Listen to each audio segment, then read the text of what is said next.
Nothing like having to type your title twice. Apparently, I forgot to save the post yesterday. And then this morning, I don't know what I hit when I was trying to enter in the information, but then I had to discard the post and restart the post because it wouldn't let me go live. And I'm just like, I don't know what I've done. So here we are. I was here 5 minutes ago, but so here we are. All right. We are doing Your Spiritual Power. We happen to be in What Religious Science Teaches, that particular document. So let's do the housekeeping first, and then we will get on with the principles, because we are in our Declaration of Principles, so which I'm having a lot of fun with. I hope you are enjoying it as much as I am. I know it's Monday morning and I sound slightly sarcastic, and I'm just like, because I'm a little frustrated, but you know, it's at least been nice and cool. So whether it'll last, I don't know. But here we go. The constant note. Housekeeping. Me reminding you that we are Creative Life Spiritual Center. The website is creativelife.org. The constant contact email, info@creativelife.org. If you will email that, you will get 1 email a week unless something unusual happens. I will point out we do live in hurricane country, and it is hurricane season. And then it is Monday morning. The 1 email a week tells you what's going on for the week and the month. The hot links are hot. So if it says click here now, it means it. And it is a blind CC, which means nobody's going to see your email. You won't end up on anybody else's email list because of us. So there is that. The last part of the housekeeping is the social media, because you are watching this on a social media. We do not monetize the social media. We don't want to deal with the ads any more than you do. So what we ask you to do is to engage with the pages. Like, subscribe, follow based on which platform you are on. You may have more than one option, so please look at that. And then engage with the individual posts. So react to the post, comment on the post, share the posts. We think we have good tools to share. We hope you agree. And this is a free way you can support the center. All right. Now, moving back to Your Spiritual Power is a collection of inspirational writings. Basically, it's a collection of some of his rarer material that may not be anywhere else. It may not be available anywhere else. Your Invisible Power is in here. I'm currently doing What Religious Science Teaches, which I think I have 2 copies of already. So now I have 3. But a good science of mind minister should have at least 1, if not 2 or 3. And like the stuff on immortality, I've never seen that anywhere else. So that is what this is. We happen to be in What Religious Science Teaches, and we are doing the Declaration of Principles. Now, what I like about him doing the Declaration of Principles is because he's taking them apart, and I'm going to use the air quotes, explaining them. To a degree, he is explaining them, but the other part of it is he's pulling quotes from other material to show where he came up with the Declaration of Principles. Because the first Declaration of Principle, like he took the first line and showed you in like everybody else's material where he came up with the idea. He went through Buddhism, Hinduism, pulled a quote from the Koran. There were a ton of Bible quotes. So, you know, he's showing you his work in here, talking about the principles. So, and because it is rich and meaty and deep, I'm doing them one at a time. So every time he changes topics, I'm going to change videos. Unless it's just a really short one, because towards the end of the Declaration of Principles, he may get real short. I don't know. I hadn't gotten that far. But if you are following along in this book, I am going to start on page 107. We're still technically in the first principle. We are just going to take, I think, the last half of that statement, because the first one's really long. We believe in the living Spirit Almighty, one indestructible, absolute, and self-existent cause. This one manifests itself in and through all creation. The manifest universe is the body of God. It is the logical and necessary outcome of this infinite self-knowingness of God. So that is the first declaration. Well, he's already done, we believe in the God, the living Spirit Almighty. and we believe in the God, the living Spirit, Almighty, one, indestructible, absolute, and self-existent cause. So today, what we are picking up with is this one manifests itself in and through all creation, but is not absorbed by its creation. Yeah. So we're still technically in the first principle. Our textbook defines creation as the giving of form to substance of mind. The whole action of spirit must be within itself, upon itself. Creation is the play of life upon itself, the action of a limitless imagination upon an infinite law. What God thinks, God energizes. The universe is God's thought made manifest. That's just really cool. The ideas of God take innumerable forms.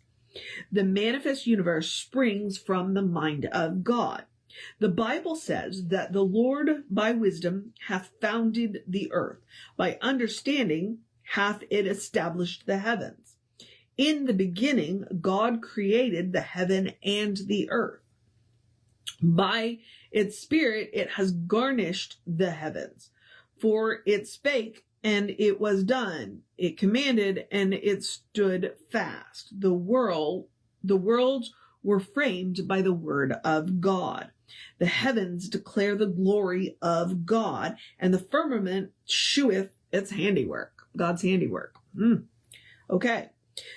And again, here we are. So he's back to showing his work. So this is the Bible. Now we're picking up the Hermetic philosophy. States that with reason, not with hands, did the world maker make the universal world. From the Hindu scripture, from the unmanifest springs the manifest. Mind, being impelled by a desire to create, performs the work of creation by giving form to itself. Everything that exists is a manifestation of the divine mind. But the divine mind, being inexhaustible and limitless, is never caught in any form. Which is really important. It is merely expressed by that form. The manifest universe, then, is the body of God. As our Declaration of Principles reads, it is the logical and necessary outcome of the infinite self-knowingness of God. God's self-knowingness energizes that which is known, and that which God knows takes form. The form itself has a divine pattern within it, which one of the classes that I took was Quantum Doctor, and that was his theory, is that we each have 5 bodies. He called it the gross body, but all he meant by that was the material body. But what he called the bliss body, that's the divine body. That is, that's God's idea of us, which is what he just said. The form itself has a divine pattern within it. In the Hermetic teaching, we find a remarkable statement. All things, accordingly, that are on earth are not the truth. They are copies only of the truth. Now, there was also an ellipsis in there, ... So he left out part of that. So you might want to go look up the whole phrase. Whatever the appearance doth receive in the influx from above, it turns into a copy of the truth. Without its energizing from above, it is left false. Just as the portrait also indicates the body in the picture, but in itself is not the body, in spite of the appearance of the thing that's seen. 'Tis seen as having eyes, but it sees not, hears not at all. That sounds like a quote from somewhere. The picture, too, has all the other things, but they are false, tricking the sight of the beholders. These thinking that they see what's true, while what they see is really false.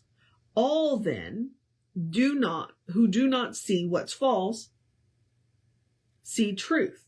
And that is with a little t, by the way.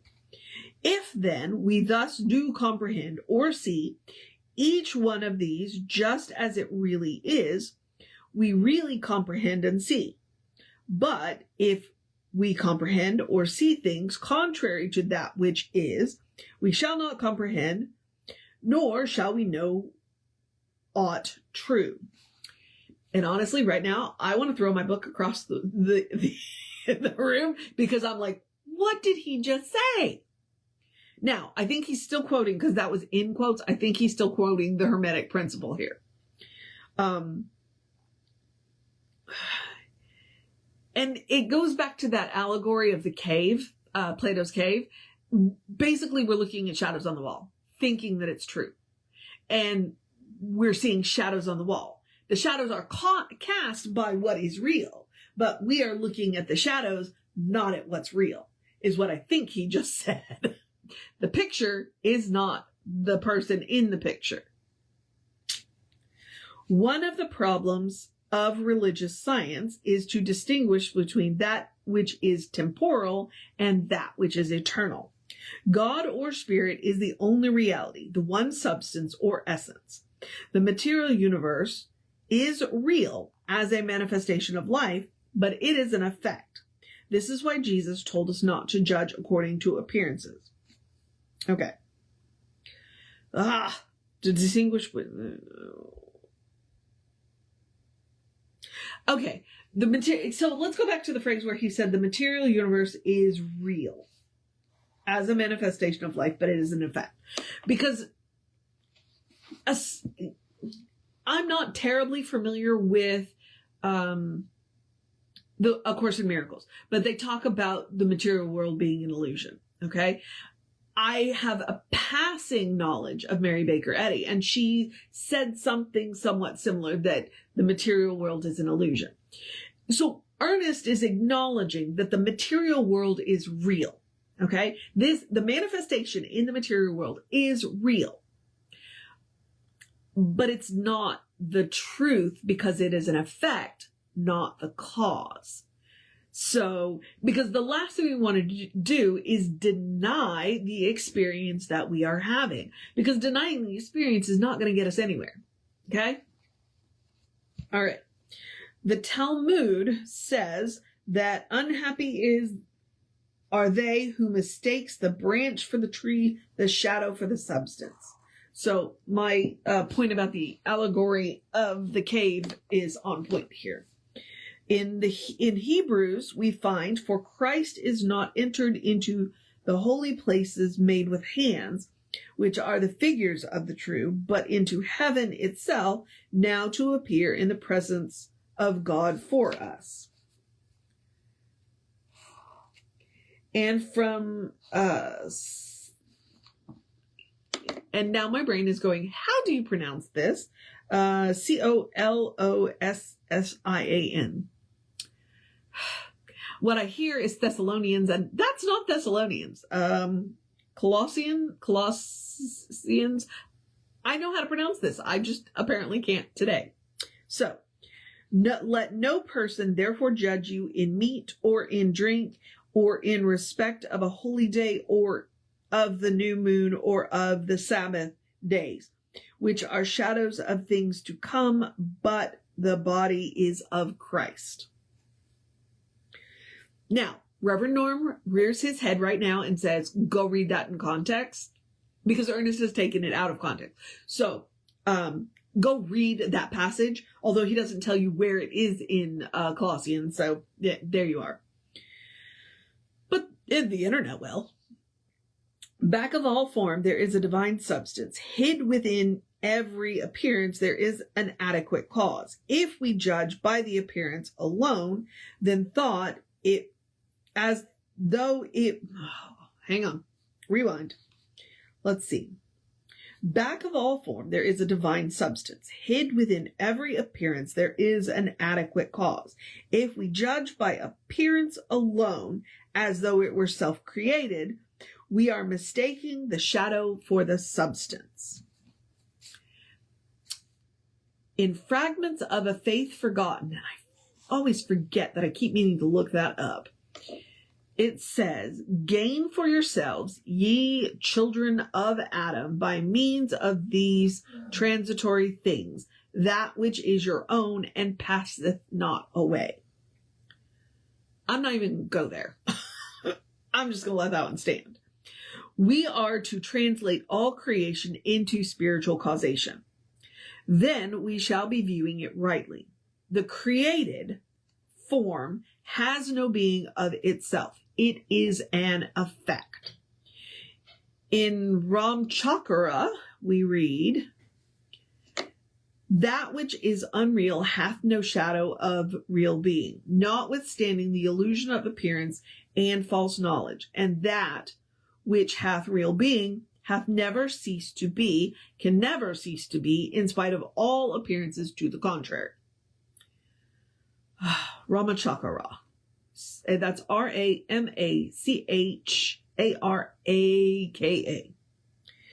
I don't know what that one is either, so I might look that one up too. There is a divine pattern, a spiritual prototype in the mind of God, bliss body, which gives rise to all form. Jesus saw through the form to the pattern, for he was quickened by the Spirit. It is the Spirit that quickeneth, the flesh profiteth nothing. For now we know in part, and we prophesy in part. But when that which is perfect is come, then that which is in part shall be done away. Now we see through a glass darkly. That is, our spiritual vision is not quickened to a complete perception of the divine reality, the spiritual prototype back of the image. All scriptures warn us to beware of false judgments, to judge not according to appearances, but to plunge beneath or through the objective form to its spiritual cause. This does not mean that the physical universe is in an illusion. It does mean that it is a logical and necessary expression of the divine mind.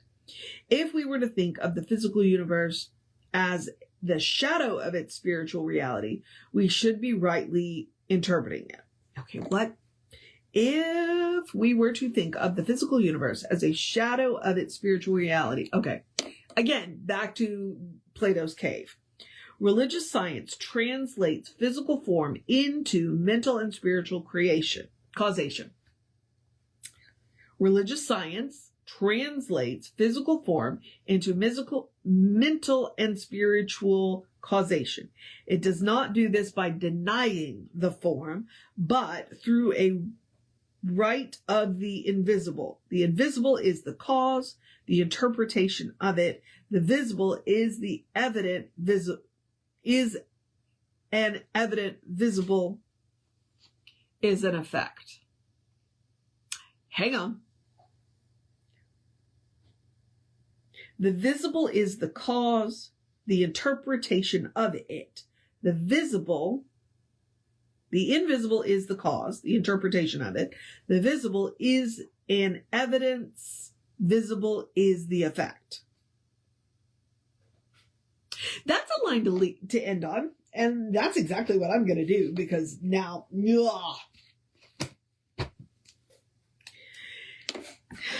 taking the declarations apart. I did this once with the kids, and that was really enlightening to let the kids do it, because their ideas were interesting. Because they weren't caught up in trying to figure out what Ernest was saying. They were like, no, this is what I heard. Here I am trying to figure out what Ernest is saying. All right. We'll pick this up tomorrow with the next one. But right now, what I'm going to do is encourage you to have a great day, a wondrous day, a fantastic day, a magical day, an enchanted day, a wonderful day, an awesome day, an amazing day. Hey, take care of yourself day. Let's get this week started off right day. Enjoy the cooler weather day, a cuddle your fur babies day, a drink plenty of water day, a do what you gotta do day, a you got this day, a good day, and if that is too much pressure, because occasionally it is, especially on a Monday, simply have a day. You are enough. just as you are. You are a beloved expression of the divine. You are spirit in motion, God in action, a brilliant light, a divine spark, a beautiful masterpiece, and a work in progress at the same time, at your own pace. And as Reverend Jesse likes to call us, you are a godling. All right? Explore the truth of your being. Get to know who the divine knows you to be. Because the divine knows you to be good. It is all the divine knows. And from there, anything is possible. All right, beloveds. I'm moving on. Today was, Reverend David should be on around 5 p.m. with you. I'll be back with you around 9-ish. Take care of yourself. Know that you are loved. And I will see you next time.